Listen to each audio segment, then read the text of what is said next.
Bonjour à tous. Donc déjà, je me présente, je suis Valentin de l'association Imaginaire qui organise avec l'ESPL cette conférence.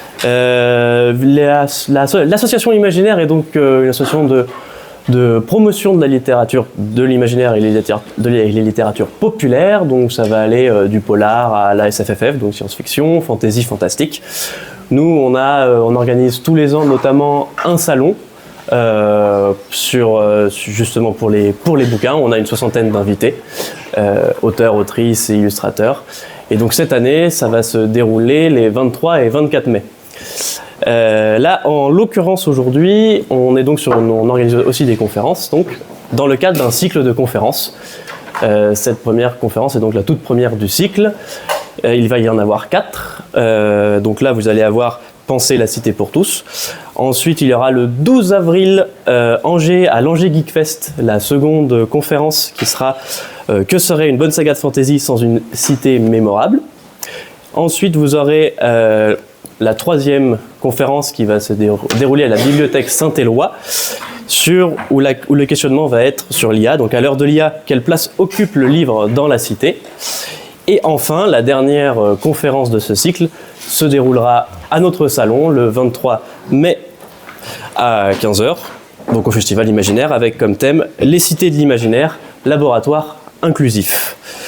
Donc aujourd'hui, on va être sur à l'ESPL, Penser la cité pour tous, modéré par Alan. On va faire 100, c'est pas grave. On va faire 100. Merci à toutes et tous d'être ici ce soir. Donc effectivement, on va parler de la cité, penser la cité pour toutes et tous. Donc on a un plateau de talent ici, puisqu'on on va commencer par Estelle Aulas, donc agente immobilière et formatrice sur la matière, conseil en gestion du bâtiment dans le contexte de transition climatique, pas mieux. Voilà. Anna Le Foulon de l'ADEME, urbaniste spécialisée en planification. Et Michael Roch, auteur de science-fiction et notamment d'un duo de cycle Témaon et Comaon qui vient tout juste de sortir à la Volte. On réessaye, et c'est pas mal du tout ça. Donc la première question que je voudrais vous poser, c'est on parle de penser une cité pour toutes et tous. Est-ce qu'on pourrait définir ce toutes et tous qu'on cache derrière? Estelle? Alors moi je dirais plutôt tous et toutes avec ma vision, c'est plutôt intergénérationnel, puisque ça fait partie de quelque chose d'important pour moi. Plutôt sur ne pas oublier les anciens, si on peut dire, intégrer aussi les petits dans l'ère aujourd'hui où on est sur des polémiques autour des wagons sans enfants ou alors plutôt des personnes âgées qu'on va mettre éloignées des centres-villes pour pas trop les voir. Moi, ça serait plutôt dans ce sens-là, en tout cas, intergénérationnel. Et moi, donc avec ma casquette qui est plutôt accompagnement au territoire, ce que j'aurais envie de dire, c'est qu'il y a le toutes et tous qui est l'ensemble du vivant, en fait. Donc il y a nous, humains, mais on n'est pas que nous, il y a aussi tout ce qui est biodiversité et qui traverse nos villes. Donc ça, c'est un sujet qui est de plus important et qui a de plus en plus de place dans la manière dont on conçoit la ville aujourd'hui. Et puis l'autre gros item qui est pas anodin, c'est qu'en fait, le toutes et tous, ça suppose l'individuel et le collectif. Et ça, c'est un point assez fondamental parce que la somme des intérêts individuels n'est pas forcément égale à l'intérêt collectif. Et quand on pense la ville, c'est un gros sujet, puisque très souvent, on pense les choses pour que individuellement, ça nous sied. Mais ça ne veut pas dire que collectivement, ça va fonctionner. Et ça, voilà, ça fait partie des sujets que je vois dans le tous et tous. Ce à quoi je vais rajouter les corps dits valides et les corps dits invalides, évidemment. Et ce que la SF nous permet d'approcher, ce sont les corps non humains. Alors, l'ensemble du vivant fait partie, mais aujourd'hui, avec les accélérations technologiques qu'on connaît, tout ce qui est technosapiens, et évidemment porter ces visions-là à l'ensemble du cosmos, les non-humains qui n'appartiennent pas à la Terre. Ok, vous avez planté déjà un bon petit décor sur le sujet, donc on vous réservera un petit temps à la fin pour poser toutes les questions que vous voulez aussi, parce que c'est aussi votre conférence et c'est important que vous puissiez vous l'approprier. Parmi les questions, alors on parlait du bien-être de tous. Il y a deux notions qui sont quand même très fréquemment abordées quand on parle d'urbanisme. Je les ai mises ensemble, la ville des 15 minutes et la ville du Caire. Donc la première question que j'ai envie de vous poser, c'est comment dans cette ville-là on inclut en même temps cette dimension humaine et cette dimension écologique, tout en garantissant une forme de bien-être qui est recherchée. Ah, c'est toi qui as le micro, Mickaël. C'est moche, hein? Ouais, c'est moche.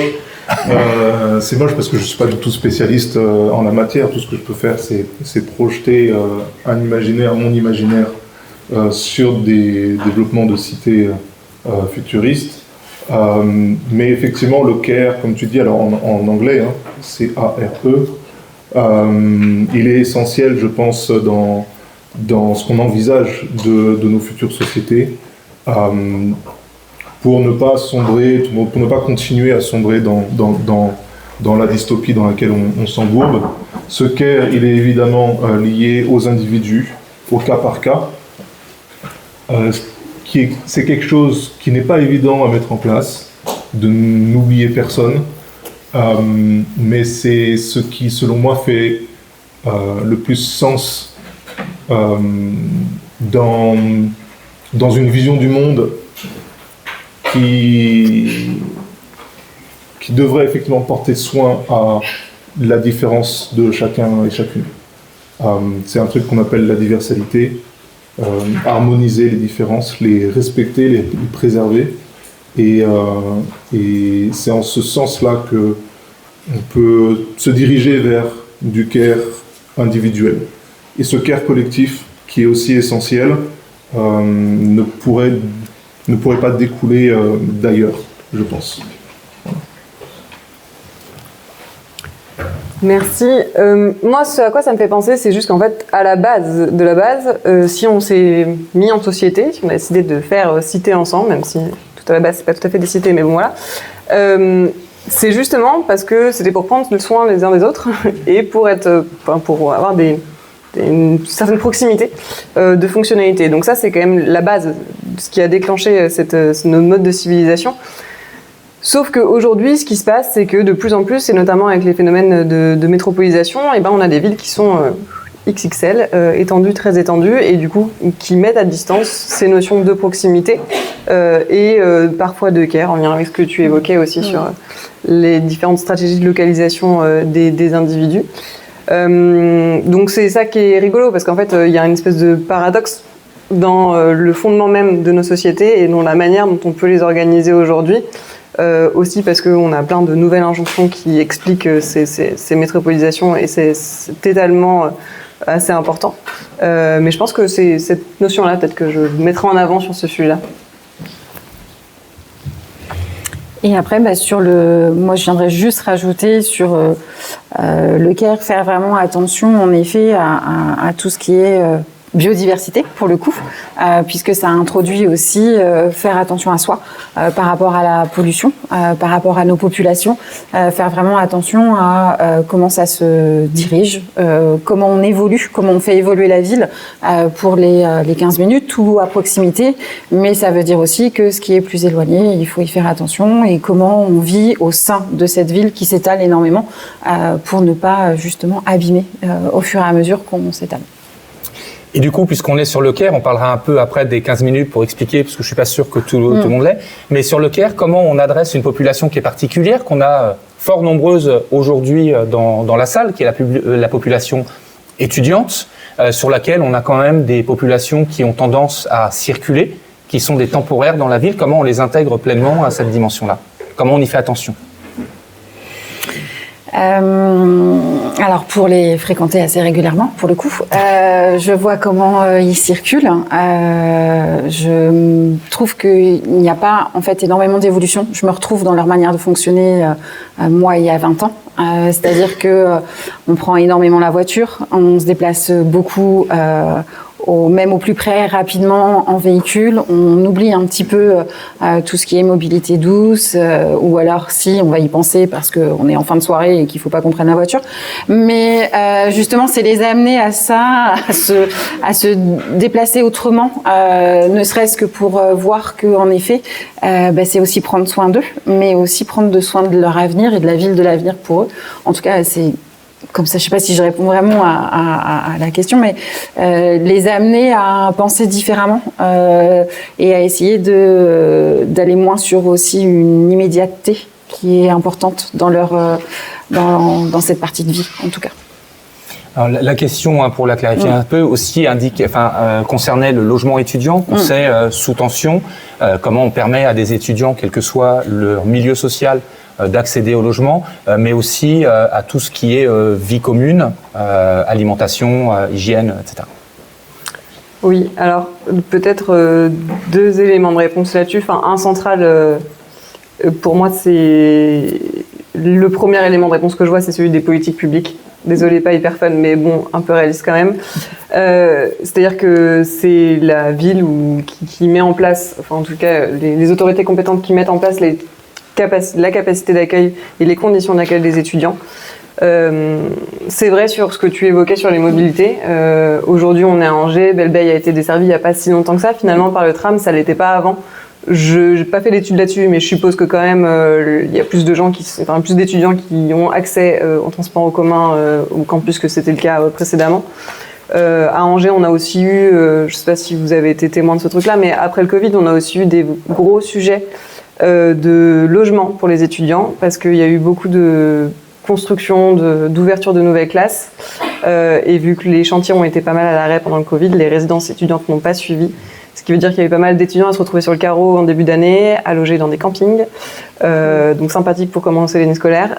Et donc ça, c'est vraiment un sujet de politique publique. Et si c'est pas suffisamment pensé, environné en amont, ça pose des vraies difficultés individuelles. On retourne sur le zoom collectif individuel, mais qui est hyper important. Là-dessus, peut-être pour se projeter aussi, parce que moi, mon boulot, c'est un peu le temps long, donc je vais parler du temps long. Vous le savez, il y a une évolution démographique assez sensible, qui fait que vous serez moins d'étudiants demain que vous n'êtes aujourd'hui, et ça c'est factuel, juste sur des données. Et ça pose quand même la réversibilité aussi de tous ces parcs de logements étudiants qui sont construits. Donc ça fait partie aussi du rôle des aménageurs et de l'ensemble des membres de la chaîne de la construction de penser bien à ça, à la réversibilité des bâtiments sur le temps long, parce que ce qu'on fait aujourd'hui, ça aura un impact sur 10, 15, 20, 30, 40 ans, 50 ans. Et si on a pensé en amont un peu ces questions de réversibilité, on est mieux en capacité à s'adapter aux besoins des populations au moment où ça arrive. Et toujours pour prolonger cette idée de penser, on ne peut pas penser sans les personnes qui sont les premières concernées. Et donc comment on pense aux étudiants et leur habiter pour demain, on leur pose la question tout simplement. Et on les écoute. Et on les place dans les lieux de prise de décision, évidemment.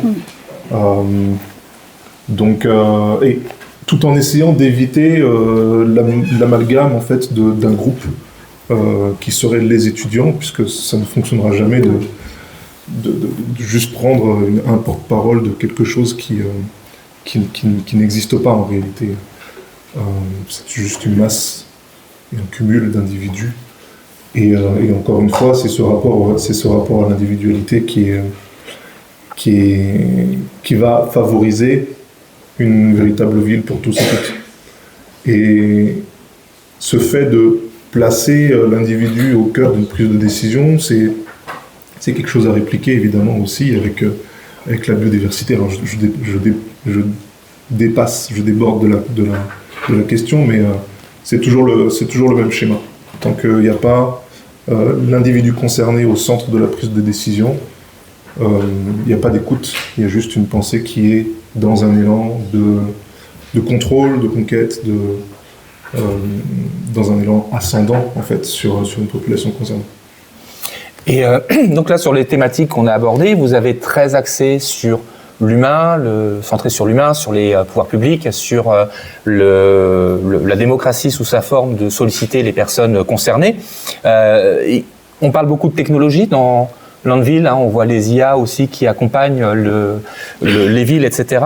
Quel rapport avec le technosolutionnisme? Est-ce qu'on ne cherche pas à trop répondre aux questions de cité par la technologie plus que par l'humain? C'est une bonne question. Alors, il y a plusieurs aspects dans la relation à la technologie, tout comme dans la relation à tous les êtres humains, la relation à la nature. La relation à la technologie a ceci qu'on peut la prendre par deux côtés. Alors, tu cites le technosolutionnisme. Le technosolutionnisme, c'est vraiment encore des effets d'écrasement qui sont liés à la mondialisation d'une technologie. On parle beaucoup des GAFAM, par exemple. On sent aujourd'hui, dans nos rapports à l'IA, une vague, une submersion qui est très proche de la catastrophe, en fait. La chose nous échappe dans sa régulation, dans sa réglementation. Tout le monde peut l'employer, que ce soit des grands groupes comme une espèce de démocratisation directe qui est monnayable à merci. Ce qui se passe, c'est que ces technologies-là, dans ce rapport technosolutionniste, sont des choses qui nous échappent, des choses qui nous gouvernent, des phénomènes qui nous gouvernent, des phénomènes qui nous rendent passifs. Il y a un autre rapport à la technologie qui est possible à partir du moment où elle redevient la plus organique possible. Et par là, on peut entendre une technologie qui est produite, qui est utilisée, qui est fabriquée, qui est réparée par un groupe de personnes et ce groupe de personnes s'en sert en fait dans sa proximité directe. Donc redescendre la capacité à fabriquer un serveur, une IA pour un quartier, pour une université, ça redonne à la technologie un aspect déjà directement plus humain, enfin en tout cas une relation qui est directe, qui va être horizontale et ça nous réempuissante quelque part dans son utilisation. Donc il y a vraiment deux côtés pour relationner avec cette technologie et c'est un travail aussi qui appartient aux populations directes, voilà, les étudiants de je ne sais plus comme ESPL, merci. Voilà, comment vous pouvez vous réemparer de technologies qui vous surpassent. C'est une voie qui vous permet justement de regagner une certaine puissance sur vos entours. Je suis assez d'accord avec tout ce que tu dis. Non, en fait, la technologie, c'est super tant que ça nous sert pas à nous empêcher, ça ne nous sert pas de nous cacher derrière des questions qu'on n'a pas envie de se poser, quoi. En gros, c'est un peu ça, c'est-à-dire que la technologie, ça peut servir à plein de choses, ça améliore plein de choses, ça accélère plein de choses. Alors après, on peut poser une question un peu connexe, est-ce qu'on a besoin d'accélérer sur tout ? Peut-être que oui, peut-être que non, je sais pas, j'en sais rien, la question peut se poser. Mais surtout, aujourd'hui, il y a beaucoup d'innovations technologiques qui servent à éviter de regarder quel est le problème initial. Et c'est là que ça devient complètement délétère. Et voilà, c'est plutôt ça que j'aurais envie de dire sur la technologie, qui est peut-être un accélérateur de solutions, mais je pense que la solution en tant que telle, elle viendra toujours de l'humain, puisque de toute façon, celui qui est derrière la technologie, à date encore, c'est l'humain. Je pense que le tour a été fait sur cette question. Non, je voulais juste rajouter, en effet, moi je rejoins ce que vous dites, c'est-à-dire qu'il faut bien remettre l'humain à sa place par rapport à la technologie et ramener la technologie à l'humain et pas l'inverse en fait. Et c'est important aujourd'hui, on l'a vu encore avec certains étudiants, la technologie c'est bien, c'est un super outil, mais c'est bien l'humain qui est derrière et c'est pas l'inverse. On ne se laisse pas guider par la technologie, on doit la guider et on doit du coup s'en servir de cet outil pour pouvoir l'amener à nous aider à vivre ensemble et pas l'inverse, pas à nous isoler, contrairement à ce qui peut se passer certaines fois. Donc je trouve que c'est plutôt par rapport à ça, au niveau de l'asile, la technologie oui, dans quelle dimension on peut l'amener à plutôt nous amener à être tous ensemble qu'à nous diviser et à nous isoler. Pardon. Alors, ce qui est marrant, c'est que sur la façon dont tu as abordé le sujet de la technologie en proximité, ça fait presque une extension de la fameuse ville des 15 minutes, puisqu'on a aussi la technologie qui devient plus proche. Est-ce que déjà l'une de vous peut expliquer aux étudiants s'ils ne connaissent pas la ville des 15 minutes? Non. Ok. C'est toi qui as le micro. Ah, super. Bien joué. Ça, c'est bien vu. Bien vu. Donc alors vous m'arrêtez si je me trompe, mais la ville des 15 minutes, c'est vraiment ce qu'on peut voir nous sur les quartiers de proximité, c'est tout ce qui est accessible à 15 minutes de l'endroit où on vit, mais aussi où on travaille, du coup d'être tout à proximité. Ça va rejoindre un petit peu les vies de quartier, vraiment, de pouvoir tout avoir à proximité sans se déplacer trop loin. Si je ne m'abuse, j'ai résumé. Voilà, et donc la question par rapport à ça, parce que est-ce que finalement ce système qui concerne des populations qui voudraient peu bouger, etc., est-ce qu'on n'a pas un risque de gentrification de ces quartiers, de ces villes de 15 minutes par rapport justement à ce concept de moyens, etc., comme on peut voir dans des grandes villes où les populations les plus pauvres sont sur l'extérieur des villes? Alors, par rapport à moi, ce que je peux vivre au niveau de cette matière que j'enseigne auprès des étudiants, c'est justement leur expliquer qu'on était bien là-dessus avant. Je pense que tu vas confirmer, c'est-à-dire qu'on écartait vraiment les quartiers de certaines populations, comme Belle-Bail typiquement, qui est un quartier qui a été développé pour pouvoir accueillir plus de personnes avec des bâtiments, autant que Montplaisir sur Angers. Et aujourd'hui, on cherche à les rapprocher du centre-ville. C'est-à-dire que c'était des quartiers qui étaient vraiment éloignés du centre-ville où on ne pouvait pas être proche sans prendre un véhicule ou quelque chose d'autre. Aujourd'hui, le tram fait que la mobilité douce ramène en 12 minutes du centre-ville, allez, 15 minutes du centre-ville, ce quartier, et donc rapproche rapidement la ville à d'autres accès, enfin ce quartier à la ville, au centre, et fait de la mixité sociale beaucoup plus importante, puisque on n'a plus cette barrière de distance qui, en se disant, il faut prendre le véhicule, la voiture, aller en centre-ville. Non, en fait, les quartiers se rapprochent tous du centre-ville, les centres-villes s'écartent, si on peut dire, et malgré tout, on a quand même des vies de quartier, même au sein du centre-ville, qui permettent de faire une mixité avec des écoles proches, voilà, des commerces de quartier. Effectivement, en fait, pendant très très longtemps, l'aménagement du territoire, ça a été une logique de zoning.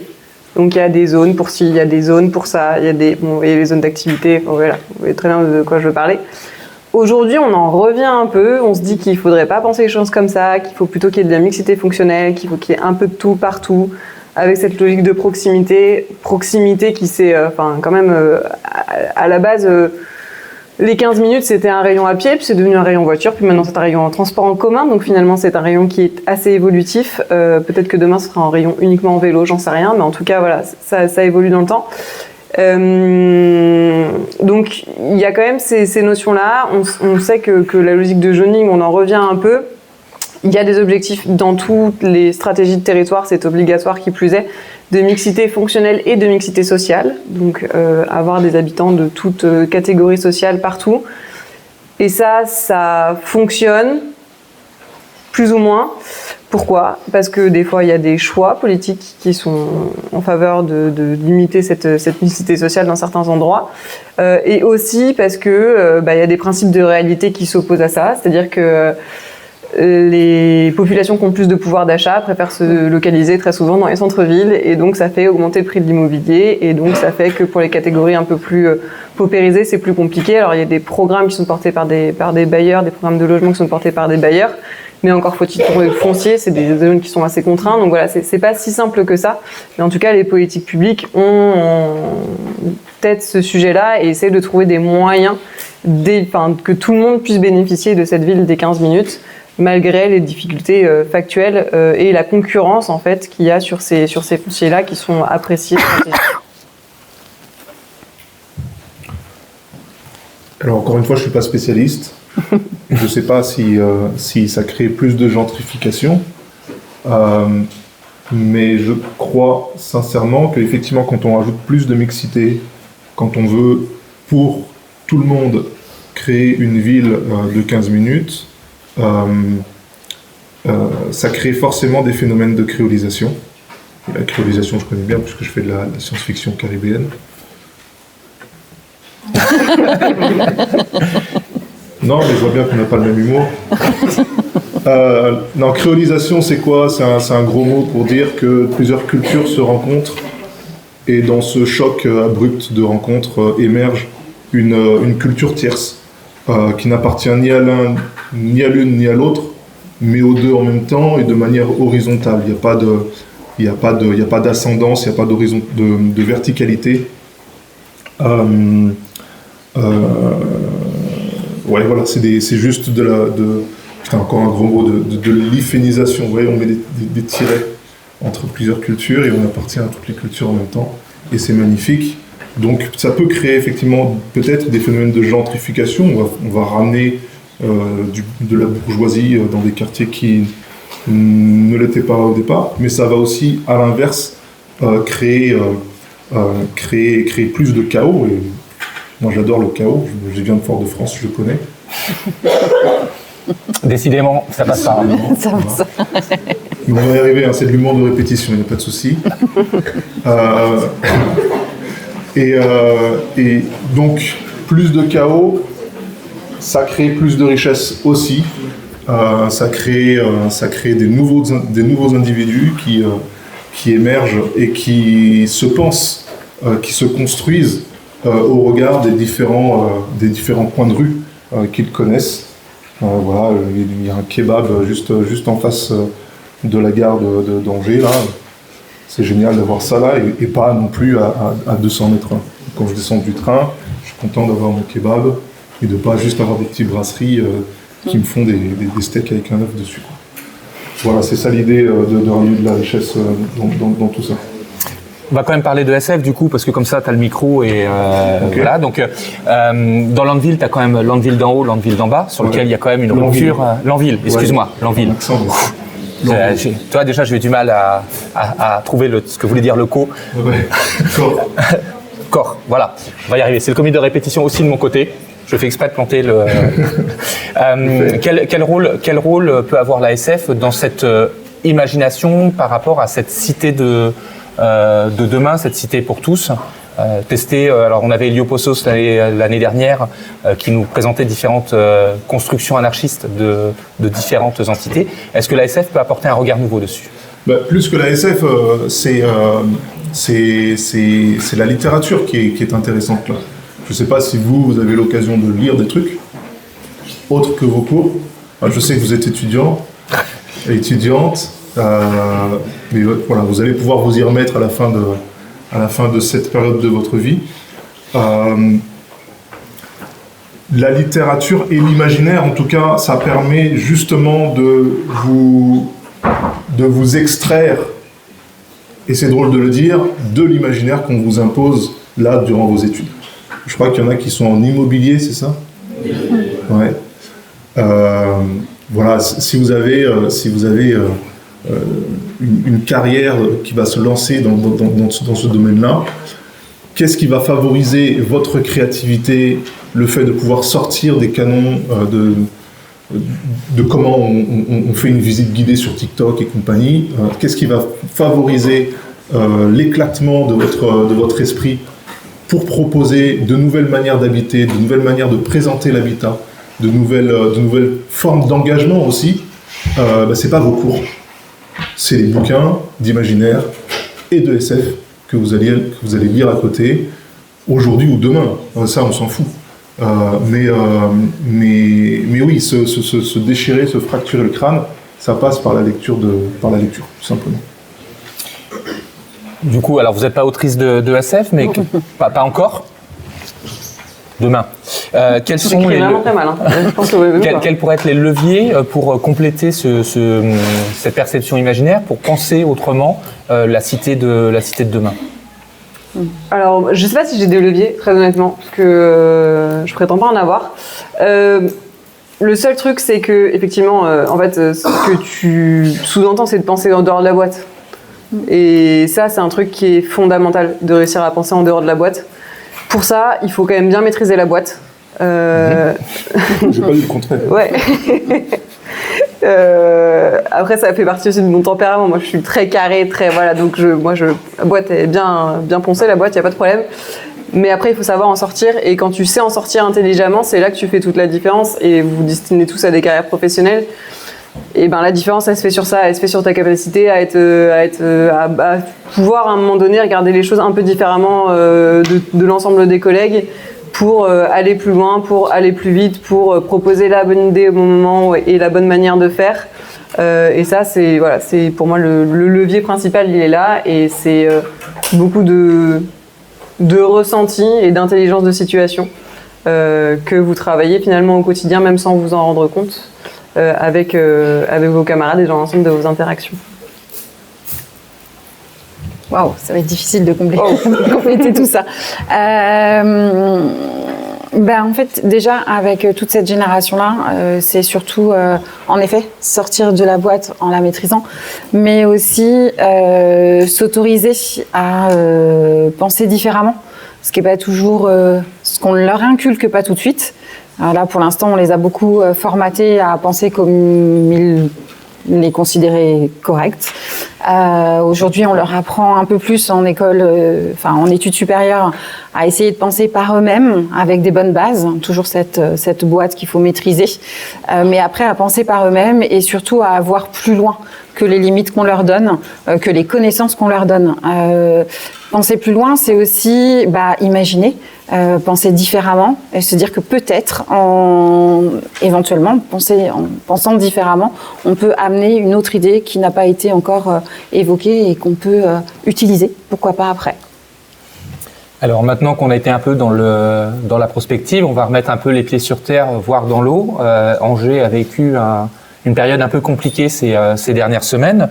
Est-ce qu'on arrive aujourd'hui à identifier ces causes et comment on peut demain protéger une cité, notamment comme Angers, de ces inondations? Alors, je parle aux Angevines, parce que vous connaissez mieux le territoire que moi, qui suis manceau. Vous savez pas ce que c'est qu'un manceau? Il y en a des manceaux. Ouais. Ok, les manceaux en force. Déjà, se réapproprier sa ville, mais originelle, j'ai envie de dire. On a été pendant des années à bâtir pour pouvoir être le plus proche des centres, le plus en phase avec la technologie, des choses comme ça. Et aujourd'hui, on voit bien que, ça c'est mon petit côté écolo, je suis désolée, que la nature reprend ses droits et que, en effet, il faut peut-être l'écouter et penser la ville différemment par rapport à ça. Là, l'expérience, les élèves qui sont là ont connu cette expérience que moi j'avais connue il y a plus de 30 ans. Enfin, à peine 30 ans. En 95, j'avais déjà connu cette première inondation importante. On l'a revécue cette année à dose un tout petit peu plus basse. Et c'est là où on se rappelle qu'en effet, il y a certaines fois, on pense une ville parce qu'on a besoin de la créer pour des besoins actuels, mais que peut-être il faut y amener un peu plus de nature ou un peu plus de vision plus large sur ce respect d'événements climatiques qui peuvent arriver et qui arriveront de plus en plus, puisqu'on est conscient aujourd'hui que le changement climatique est aussi important. Là-dessus, je dirais qu'il y a peut-être deux éléments de réponse. Il y a comment En fait, on sait que les événements climatiques, on sait notamment que dans la région, même si aujourd'hui il fait super beau, mais c'est pas le cas tout le temps, on sait que dans la région, il y aura de plus en plus de flux de pluie, de plus en plus de précipitations et de plus en plus violentes. Ok, ça c'est acté. On sait que c'est une région qui a toujours été inondable. Ok, on a quand même construit un peu partout. Bon, voilà. Il y a des états de fait en fait. Et c'est utopiste de croire qu'on peut revenir sur les états de fait. Donc ça, il faut le considérer, il faut l'avoir en tête. Partant de là, c'est comment on fait pour limiter notre impact et limiter les actions qu'on a pu avoir qui ont fait que ces inondations, quand elles arrivent, elles sont exponentielles parce que en grande partie, on a artificialisé pas mal, donc l'eau, ça ruisselle, voilà. Et puis, on a enlevé plein de haies, plein d'arbres qui permettaient de retenir un peu la flotte et de retenir les sols. Donc on a participé quand même grandement au renforcement de ces inondations-là. Bon, qu'est-ce qu'on fait demain pour, en se disant qu'il va pleuvoir de plus en plus, pour éviter que les inondations elles soient plus importantes qu'elles n'ont été? Vous avez quand même des premiers éléments de réponse. On arrête d'artificialiser partout, par exemple. Et donc ça, c'est aussi le sens de la loi qui va sur ces sujets-là. Et puis après, il y a plein de choses qui sont intelligentes, qui ont été pensées aussi sur les territoires. C'est le cas à Angers. Vous avez 2 parcs qui ont été conçus pour ça. Les parcs que vous connaissez bien, Parc Balzac par exemple, et puis tout le secteur là qui est derrière la patinoire, qui ont été pensés comme des parcs paysagers qui sont à destination d'éponge dès lors qu'il y a des crues importantes de la Maine. Alors cette année ça n'a pas suffi. Il y a des années où ça suffit, mais ça c'est indépendant. Enfin c'est dépendant des phénomènes météorologiques.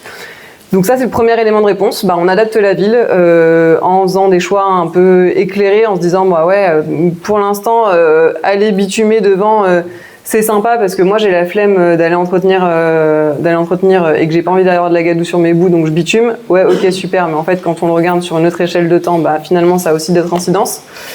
Et puis l'autre élément de réponse, c'est peut-être qu'il faut apprendre aussi à vivre avec les phénomènes météorologiques et que ça fait partie de la vie d'un territoire et que oui, c'est pas agréable d'avoir un peu d'eau dans les caves, mais ça arrive, ça arrivera, et donc il va falloir apprendre à vivre avec. Et il y a plein de pays où ils vivent avec et ils savent le faire. Donc c'est aussi à nous collectivement de changer un peu le modèle et d'inventer les choses un peu différemment. Donc je pense que c'est aussi ça que ça doit nous enseigner. Il s'agit aussi d'être par moment sur des sujets comme ceci, un peu résilients, et de savoir se serrer les coudes. Et c'est d'ailleurs assez intéressant de voir qu'à chaque fois qu'il se passe des choses comme ça, c'est à ce moment-là que les gens se serrent le plus les coudes. Alors tu vas me dire que tu n'es pas spécialiste. Par contre, il y a pas mal d'auteurs de SF qui ont travaillé autour... J'ai anticipé ton running gag. Il y a pas mal d'auteurs de SF qui se sont penchés justement sur ces crises climatiques avec des modes de fonctionnement différents. Est-ce que toi, il y en a un particulièrement qui t'a marqué sur cette thématique-là? Pas du tout. Pas du tout. Bon, ok. En tout cas, j'ai pas souvenir. Tu les lis pas peut-être? Si, je lis des trucs... Déjà son texte. À peine. Non, il y a des bouquins qui sont sortis là, Ministère du Futur. Allez lire ça, il y a un côté hard SF qui est assez dur à avaler, mais à côté il y a le Déluge qui paraît, je l'ai pas lu non plus, mais enfin, j'ai commencé le Ministère du Futur. J'ai pas lu le Déluge, mais paraît que c'est beaucoup plus accessible et beaucoup mieux selon les horizons d'attente de chacun et chacune. Non, mais j'avais plein de choses à dire pour rebondir, mais en fait non, pas du tout. Vas-y. Pas du tout. J'allais faire mon poète encore une fois, mais c'est excellent de écouter la Maine. C'est français ça? Oui, écouter la Maine. C'est de chez vous, c'est le fleuve qui est à côté. La rivière. Aujourd'hui, on a parmi nous des géologues, j'allais dire océanographes, mais pas du tout, des paysagistes, des aménageurs de territoire, des anthropologues, mais pas du tout des anthropologues, des gens qui s'occupent de la biodiversité, des organismes des observatoires des écologues, des observatoires de la biodiversité. Ces gens-là sont des experts et savent de quoi ils parlent, contrairement à moi. Et les écouter, c'est écouter la Maine. On les met tous ensemble et on peut donner à la Maine des droits et des droits, tout simplement. Pour relationner avec elle. Et ça, c'est le deuxième mot. Quand tu dis vivre avec, ça fait un petit peu catastrophiste ou je sais pas, forcé. Tu sais, on est obligé de vivre avec ce poids-là. Je sais pas du tout. Après, tu choisis de vivre avec ton conjoint aussi. Donc, oui, voilà. Alors du coup, le terme que j'utilise là, c'est relationner. Et effectivement, lui, il passe partout. Vraiment, on peut le mettre à toutes les sauces. Et c'est un beau verbe. Donc voilà, c'est juste pour faire mon intéressant. Cela étant, pour Ministère du Futur, donc de Kim Stanley Robinson, qui a été le livre de chevet d'Obama à une époque, on est entre l'œuvre de SF et l'essai. C'est-à-dire qu'il y a quand même pas mal de sujets qui proposent, qui sont des échos économiques, écologiques, etc. et qui m'a fait découvrir notamment la chaleur humide que je connaissais pas. Voilà. Tu connais ? Oui, tu connais. Chaleur humide. En Martinique, oui, on connaît bien. Oui, vous connaissez bien. Donc voilà, donc je vous laisserai regarder ce que c'est assez intéressant. Vous en avez déjà la chaleur humide ? Non, parce que En fait, on est dans le déni en Martinique. Dès qu'il fait chaud, on dit juste qu'il fait chaud, mais on a des températures qui se rapprochent des canicules françaises, mais on ne parle jamais de canicule. Et puis nos vieux, on nous interdit de faire du sport dehors, par exemple, mais on dit ça, j'aime bien. Fait chaud, quoi. Moi, j'aime bien. Donc, interdire de faire du sport, j'aime bien. On est encore dans un déni total vis-à-vis de ce réchauffement climatique. Alors, je parlais d'un autre concept qui a entraîné des morts, notamment en Inde, que Kim Stanley Robinson aborde. Oui. Au-delà d'une certaine température de chaleur humaine, le corps ne transpire plus suffisamment, donc on tempère plus, on meurt. Voilà, et c'est 35 degrés en chaleur humide, et on tient 6 heures. Donc voilà, et du coup, en cité, comment on prévient dans la construction, peut-être avec de la végétalisation, etc., ce genre de phénomène. Parce qu'on dit beaucoup, on a des solutions, mais aujourd'hui, quels sont les leviers qu'on a réellement pour protéger, à défaut de revenir sur les conneries qu'on a faites ? Alors, un levier qu'on utilise de plus en plus, en tout cas on en a conscience en Martinique, c'est l'ancestralité. Ce que je veux dire. Ce sont les techniques dont on aurait dû hériter de nos grands-parents, arrière-grands-parents, des techniques de bâti, qui sont encore présentes dans quelques maisons, qui nous semblent inintéressantes, qui nous semblent moches, qui nous semblent pas finies, mais qui sont extrêmement efficientes dans cette gestion du climat et cette régulation des températures de nos sites d'habitat. Et c'est là qu'on se rend compte de l'effet pervers de la mondialisation, en tout cas sur l'urbanisme. C'est qu'on a voulu construire des beaux trucs grands comme ça, là, climatisés, chauffés, etc. Mais au moindre gros coup de vent, alors on a des ouragans en Martinique. Au moindre gros coup de vent et au moindre grande tempête, en fait, ou inondation, voilà, ça va sauter, quoi, parce que c'est pas adapté à nos modes d'habiter ancestraux. Et c'est ça qu'on pourrait aller. Alors je sais pas qui de vous est du cru d'ici. Les Angevins, vous levez la main ? Genre de génération en génération. Voilà, interrogez vos grands-parents sur comment ils faisaient quand il y avait des crues de la Maine et puis de ces petites branches. Voilà, ils ont sûrement la réponse sur comment, à l'avenir, vous allez devoir gérer votre parc immobilier. Voilà. Ouais, je suis complètement alignée sur les éléments de réponse, de revenir à ce qui se faisait avant. En fait, c'est vraiment le gros sujet. C'est-à-dire que effectivement, on a construit de manière complètement uniformisée sur l'ensemble du territoire en se disant que c'était partout pareil et que c'est un modèle de boîte à chaussures. Hein, c'est pas compliqué, ça permet d'optimiser les coûts, ça va vite. Voilà, c'est de l'optimisation, quoi. Mais ça marche pas, et ça marche pas tout le temps, et ça marche pas partout. Et effectivement, on a des solutions qui sont en fait hyper basique. On parlait tout à l'heure de technosolutionnisme. Alors c'est une branche, hein. Il y a des bâtiments intelligents, je sais pas si vous avez déjà vu ça, c'est des bâtiments, ils ferment les stores tout seuls, ils ouvrent les stores tout seuls, ils font des... Bref, ça marche une fois sur 50, il fait soit trop froid, soit trop chaud, c'est toujours mal réglé, enfin bref.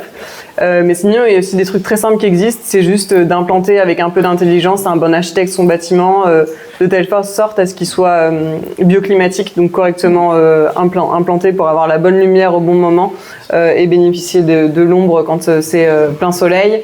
Il y a des systèmes d'ombrières qui sont mis en place qui fonctionnent très bien, c'est hyper low cost, c'est facile à implémenter. Il y a aussi les techniques de construction en tant que telles, c'est-à-dire que de plus en plus il y a des architectes maintenant qui bossent avec des murs en terre crue et ça a une inertie hyper importante, ce qui permet de garder les calories et donc la chaleur l'hiver et à l'inverse de garder de la fraîcheur l'été. Donc enfin voilà, il y a plein de techniques qui existent qui sont finalement ce qu'on faisait il y a très très longtemps et qu'on a un peu abandonné dans ce système où tout le process de construction de bâtiments est très uniformisé et où de fait on a un peu fait l'impasse sur ces techniques-là. Je vais en profiter avec ces techniques pour rebondir sur la visite qu'on a fait ce matin avec les BTS Professions Immobilières. On est allé voir une vieille bâtisse de 1779. On n'a rien inventé en fait. Rien. On reprend des vieilles techniques. Ça fait 10 ans que la maison est fermée.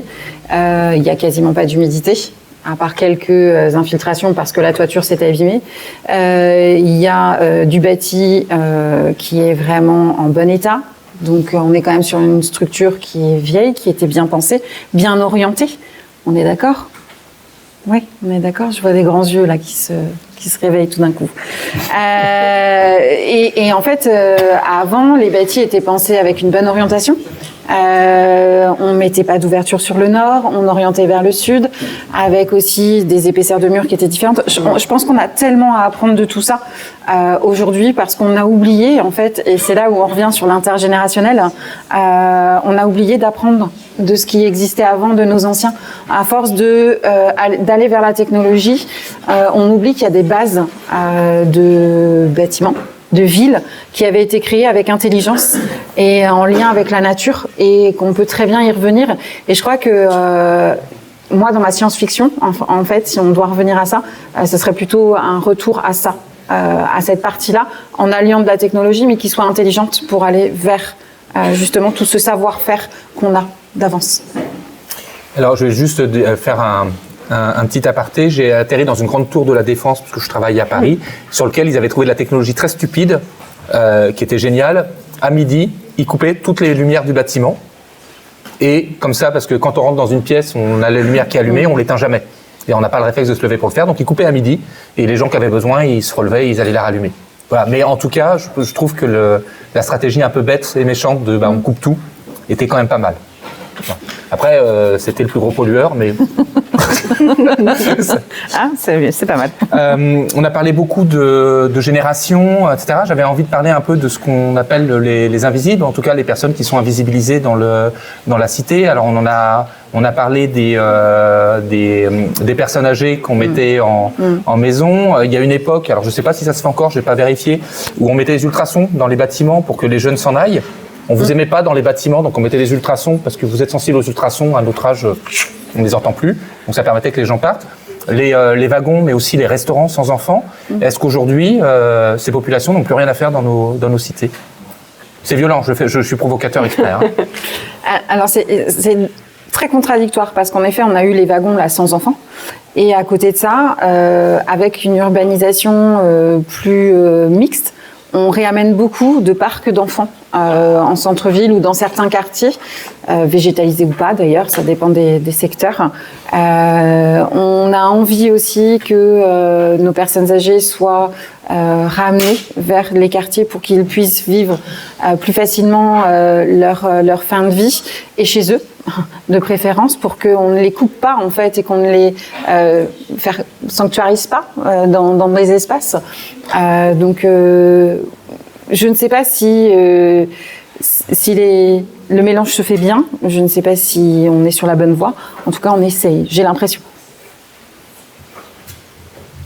Oui, alors je réponds pas à ta question, elle était trop provocante pour qu'on ait une réponse. Je pense que globalement, elle était implicite la réponse. Voilà. Non, effectivement, il faut que la vie puisse être inclusive. Après, c'est comment elle peut l'être vraiment. Et là, on rejoint un peu ce que j'ai évoqué tout à l'heure avec la liberté individuelle et la liberté collective, en fait. Pourquoi moins de vieux ? Parce que ils vont tous faire leurs courses le samedi matin et que c'est chiant, parce que quand on est actif, on n'a pas le temps le samedi matin de prendre 3 pompes pour faire les courses, mais bon, c'est comme ça. Et eux, ça leur fait plaisir, ils voient du monde. Donc socialement, il faut s'adapter et se dire que c'est ok et que c'est pas grave, c'est pas dramatique. Et en fait, c'est des mini efforts individuels qui font que collectivement, on arrive à vivre ensemble. Et ça, c'est assez fondamental. Et pour ça, il y a effectivement la manière dont on aménage nos vies, dont on pense nos villes. Vous voyez de plus en plus quand même un peu partout, il y a beaucoup d'endroits, il y a beaucoup d'espaces où on aménage des jeux pour enfants un peu partout sur les espaces publics. Ça se fait de plus en plus. Et ça, c'est la responsabilité des politiques publiques, mais il y a aussi nos responsabilités individuelles en tant que citoyens, où en fait, il y a une question et de tolérance et de bienveillance les uns envers les autres, qui doit aussi faciliter cette vie en commun qui est pas tous les jours très très simple, mais qui fait partie de la cité, dans sa définition même. J'aime bien parce qu'à chaque fois que le micro il arrive à un bout, il y a déjà tout qui a été dit. Donc, c'est pour ça que des fois il part dans l'autre sens. Oui, mais c'est ça qui est marrant. Non, voilà, ce que ces personnes ont exprimé, c'est tout le principe de la diversalité que je mentionnais au début. Alors pour resituer vraiment, la diversalité, c'est une manière d'envisager le monde qui émerge dans la Caraïbe, qui ne vient pas s'opposer aux pensées de l'Occident, mais qui en fait fonde un nouveau centre de pensée.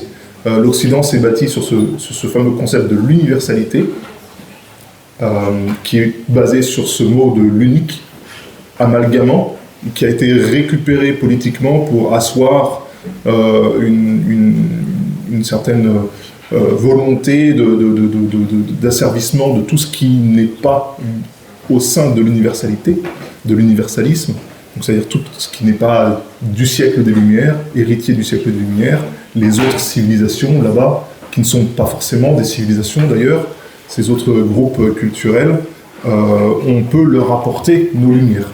Ça, c'est tout le principe de l'universalisme qui fait défaut et qui aujourd'hui vacille, on le sent bien. Preuve, s'il en est une, que le verre était déjà dans la pomme dès le départ.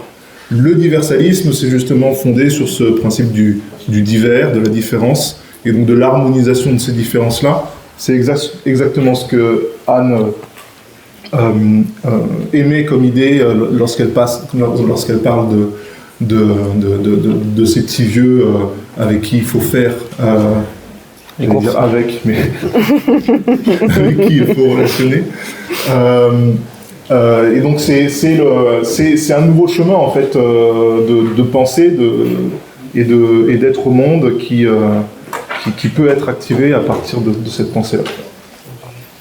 On a parlé des personnes âgées, on a parlé des générations. Il y a aussi bien entendu les non-valides, les personnes en situation de handicap, etc. Aujourd'hui, est-ce que on est encore sur une responsabilité des collectivités? Est-ce qu'aujourd'hui ça avance suffisamment vite? Est-ce qu'on peut trouver des solutions pour accélérer le mouvement? Et je parle même pas en plus des personnes racisées aussi, la place des cultures dans les cités où on voit qu'aujourd'hui on a un peu de mal en France. Oui, toujours. Il y a un système de chape qui fait que hégémoniquement il y a un certain mode d'habiter qui échappe encore à certaines populations. On n'ira pas plus loin sur le sujet, mais ce qui est intéressant, c'est que le mouvement d'aller vers du mieux pour tous et pour toutes crée des zones d'hybridité qui sont à cheval en fait entre alors tu parlais de personnes dites invalides.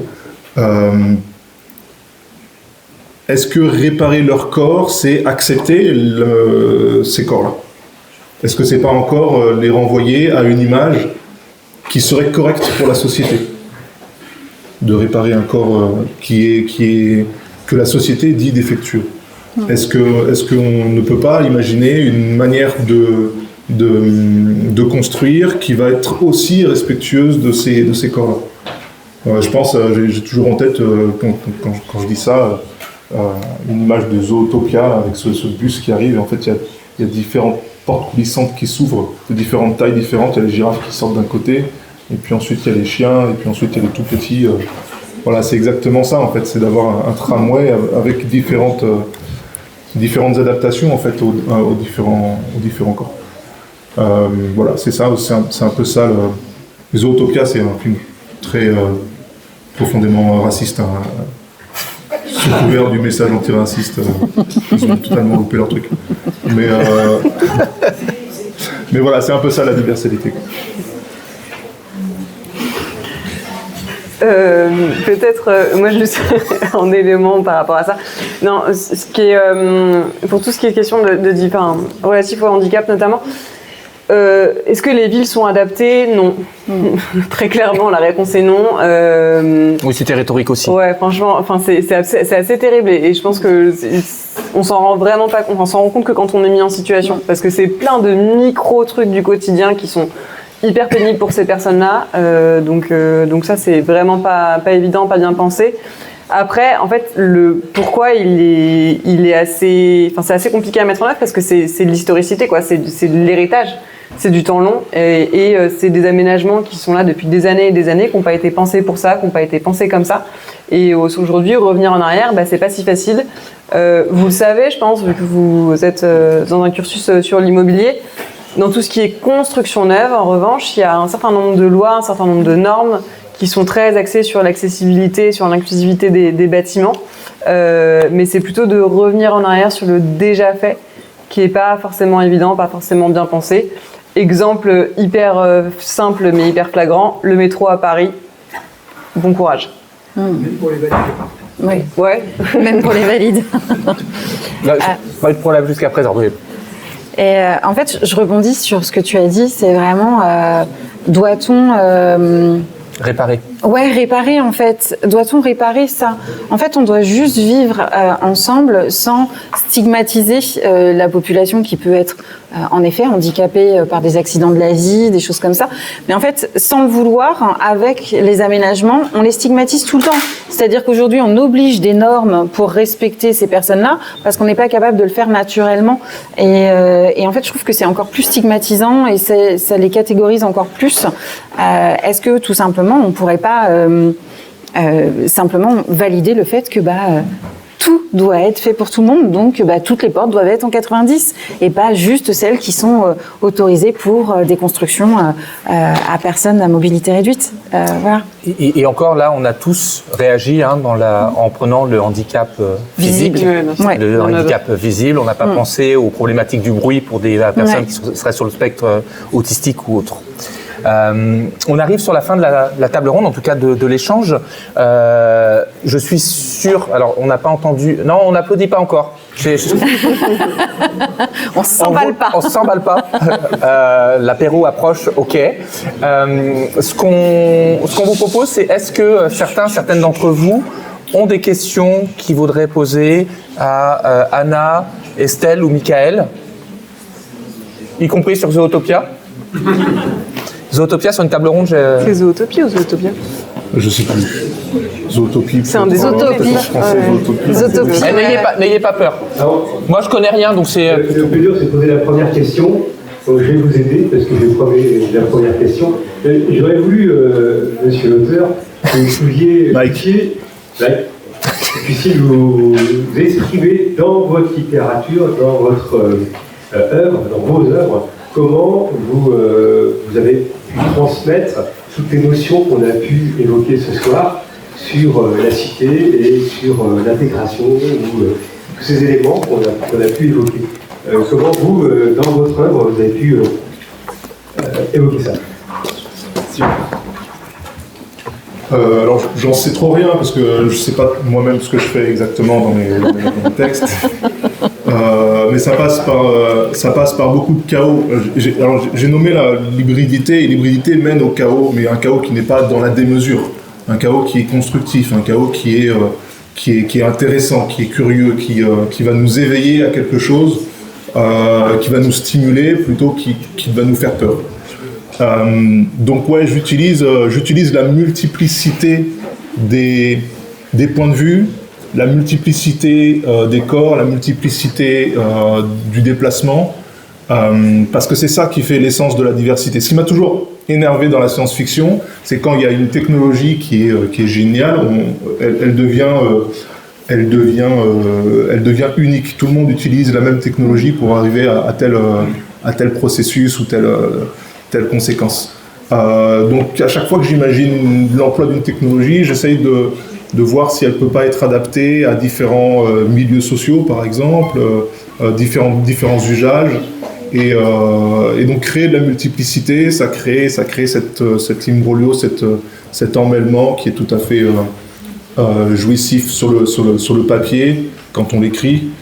Quand on est dedans, je pense que je perds la moitié des personnes qui lisent mes pages.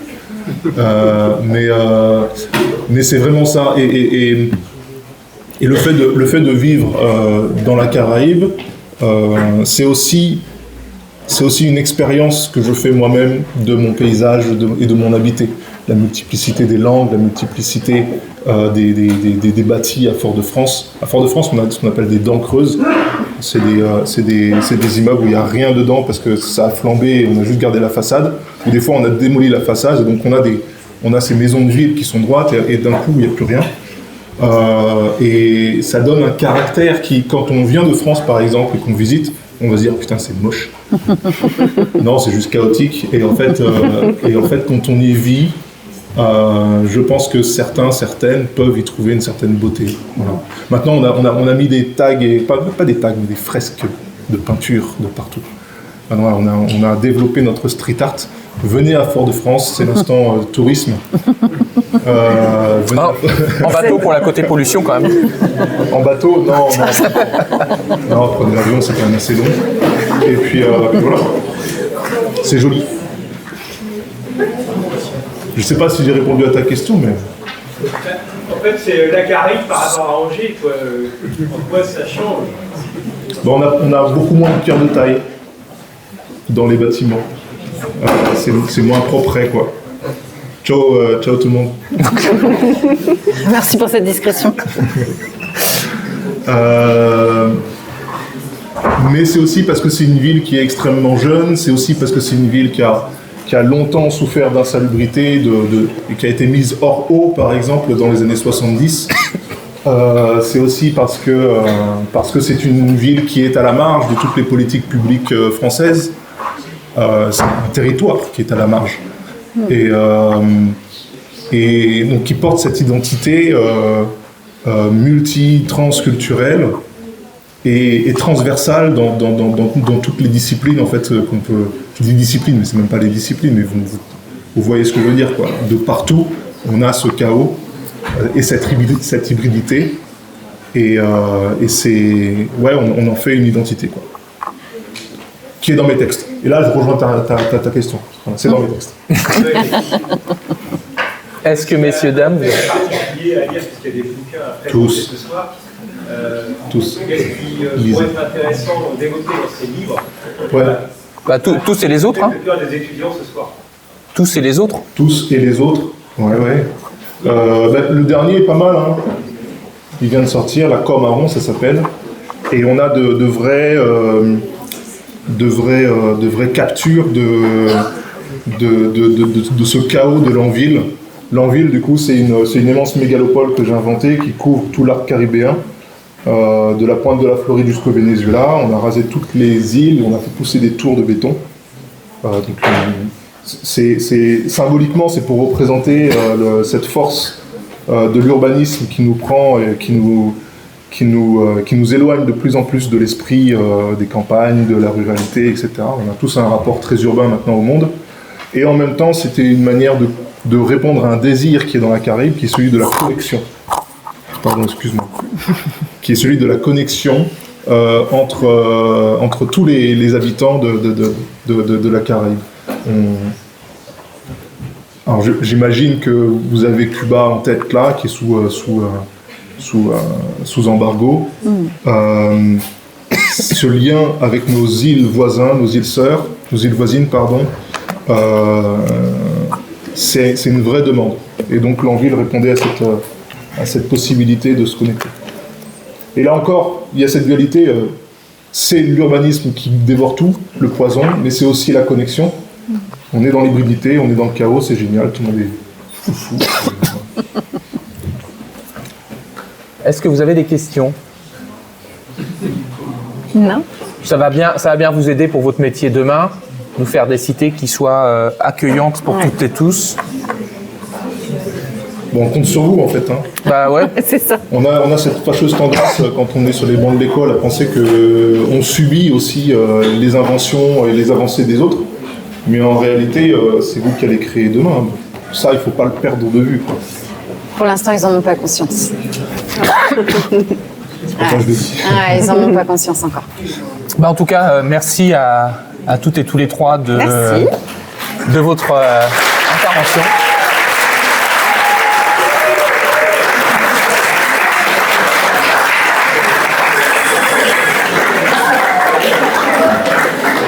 Je vous invite fortement à à continuer l'aventure avec les deux autres conférences qui vont arriver. 2 ou 3, je sais plus. L'Angers et Thérèse, donne-moi. On a 3. Voilà. À l'Angers Geek Fest, que serait une bonne... Ah, je parle si bas que ça maintenant. C'est parce qu'ils font beaucoup de bruit. Personne me l'a donné en cours de conférence. Ouais, bref. Que serait une bonne saga de fantasy sans une cité mémorable à l'Angers Geek Fest le 12 avril à 16h, à la bibliothèque Saint-Éloi, je ne sais pas où c'est, je ne suis pas d'ici. Le 28 avril à 18h, à l'heure de l'IA, quelle place occupe le livre dans la cité? Et la dernière, qui sera sur le Festival Imaginaire, que je vous recommande vraiment. Il y a du beau monde qui vient en plus. J'ai été spoilé de quelques noms, j'adore. Le 23 mai à 15h pour cette table ronde sur les cités de l'imaginaire, un laboratoire inclusif. Et bravo à Imaginaire pour l'ensemble de ses actions. Moi, je ne suis pas de l'imaginaire. Non, c'est vrai. Merci à vous d'être venus à cette conférence, aux étudiants en particulier. J'espère qu'on vous a permis de comprendre que c'est important de sortir de la boîte, même si effectivement la boîte est un petit peu stricte ici à l'ESPL. En fait, ça vous a permis de sortir de la boîte. Ah, une question. Camille. Ouais, vas-y, tu peux m'en montrer un ou deux? Camille, il y a le bus là. Ah ouais. Oh, Camille. Alors, la boîte, qui veut répondre? C'est Chaos. Non, c'est chaud parce qu'effectivement, quand on est un poisson, on ne se rend pas compte qu'on arrive dans de l'eau. C'est exactement ça. Hein. C'est quoi la matrice? La pilule bleue. C'est quoi la question? La question c'est quoi C'est quoi la boîte? La boîte, c'est vos cours en fait. C'est tout ce que vous allez devoir emmagasiner pour devenir expert dans quelque chose et le transcender une fois que vous serez sorti d'ici, quoi. Ouais, tu vois, c'est pas... C'est exactement ça. Estelle. Ah non, mais en fait, c'est... En fait, Camille, c'est exactement ce qu'on vous dit en cours, mais tous, c'est-à-dire que vous avez des connaissances à avoir, mais qu'il faut les sortir à un moment donné, vous les approprier, d'accord? Une fois que vous avez les connaissances que nous, on vous apporte, qu'on essaye de vous apporter, on n'a pas la science infuse, donc ça veut dire que demain, les connaissances qu'on vous donne, elles vont évoluer, et c'est à vous de vous les approprier et de les faire évoluer avec vous, d'accord? Et c'est ça, en fait, sortir de la boîte, c'est maîtriser ce dont vous parlez, et après, vous l'approprier pour pouvoir en faire autre chose. Pas mieux. Si un dernier point, parce que je l'ai pas dit, il y a quelques livres, quelques-unes de tes œuvres, Michael. Alors je vais dire encore de travers, t'es Maouan. C'est bien. Corps Maouan. Oui, on accepte. Ok. L'envie d'en mêler. Ah, ça c'est parfait ça. Et Demain la ville, c'est beaucoup plus facile pour moi, qui sont, on retrouve tes écrits notamment dans ce recueil de nouvelles, qui est Demain la ville. Donc voilà, vous pouvez le demander à Valentin. Il est en train de compter déjà. C'est bon. Je leur donne le micro. Merci à vous. Donc voilà, pour penser à sortir de la boîte, mais avant, il faut quand même rentrer dans la boîte pour pouvoir en sortir. Si vous ne rentrez pas dans la boîte, vous n'en sortirez jamais. Et c'est ce qui nous permet des conférences comme ça. Ça vous met en danger de cette manière, parce que peut-être que certains d'entre vous n'ont rien compris du tout. C'est pas grave. L'important, c'est de pouvoir être là et de pouvoir se dire, ça va peut-être maturer en vous. Il en sortira forcément quelque chose. Voilà. Merci à vous. Alors, j'ai tout à gauche, c'est les premiers, et tout à droite, c'est mes deuxièmes. Ils sont presque pas. C'est des bébés. C'est des bébés.